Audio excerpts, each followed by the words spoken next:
Breaking news. April ni samni ni nga ni sang ni samni pathum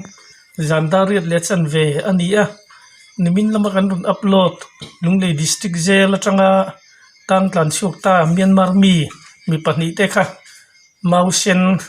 lunglei district Tlongbul ka khuan nichin mai khan man an nia mi chungchang hi an VCP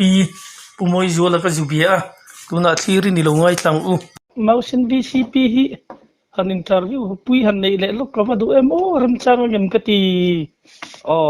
ni e theye e valo mom le don ve engtin nge engti khuna ngin man ta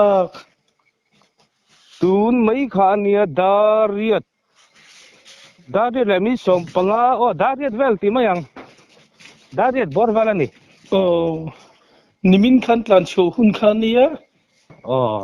ni som pa ko kha vo in ni som ni e brila ni ta mo atu te khang in man kap thang ale ngoro pakhati mingkan thei hil le tak chuwa ngoro an hing kha mino sin lok tau boy le kap thanga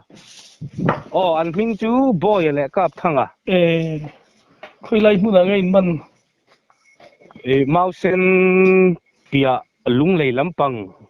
Mausen khoda ya son hotel hi awom man di lok atang khan an ron ran ve a chu ta chuan an lo oma vai chuanin Mausen kho hi mystery pakhat an thil siam an chor thina an in hmel thiat riawa phone number te khan lo in nei chu an ron sil amo chu mi mystery chuanin min ron sil ve le a tuna hei hotel a chuan an ron tia va fein khal te u an ron tia ti chuan thian te ho te oi me lampang te kan hanin sil zung zunga chuan kan phei ngala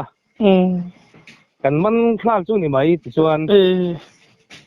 va lom om ve in man le lo chi tro nia lom om khop mai hei in khot la min ti thle mai a an ril te lo tram dia ve an ril a lo tram ang renga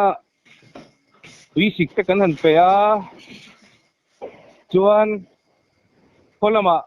ko chung lama kan in suai lu ta cho te ei tir la kan tia an ril te lo tram ve to bok nen tuna hin zandariat le chan ve ani kan in biak lai hin lunglei police an lo run thleng chho to em la theng chho lo deuh kan ron da china kan man tir khanin ka zu sil hnala kan ron kal hna le an tia nu lok khan min phone an ron chuak an ron tia tuna hi chuanin an ron khen thui ve le to ang karing ti chu nan chodan khim mai te kha in han zo chiangem an kan chodan mo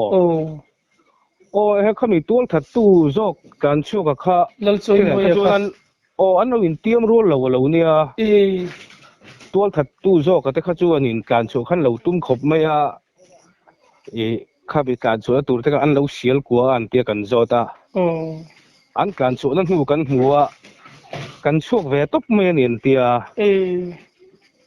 an kan chu hu apo an ni mu zui to chung lova khoi an kal pia kha team sanang de wan ni chu in man ke pa ni chu team khan an ni ti na ni mo en case ngem ni ven ni kha kem lai deuh khan dam doi an ban sak ni om tak ani lo ni chu tual thatu darate chu man naman vele menga mizoram police hin tha ba ni wi me te nen han tan rul chun mo khotlang te nen man le mai tura te po han ngai tai la tro ni man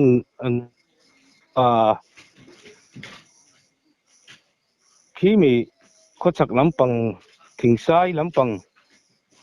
khi lama khi dan chau kan ring ta an ti he an ni cho an rin dan ve tho ania thu chiang phei chu an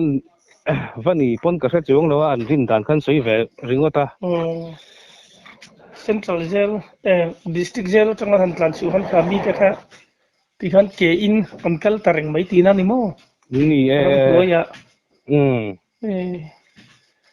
tlan chu chu lok don lo ve tro ni lok don lo kop mai hei man le thu buk siamo ni khai lom thin le mai a ni halin bele theya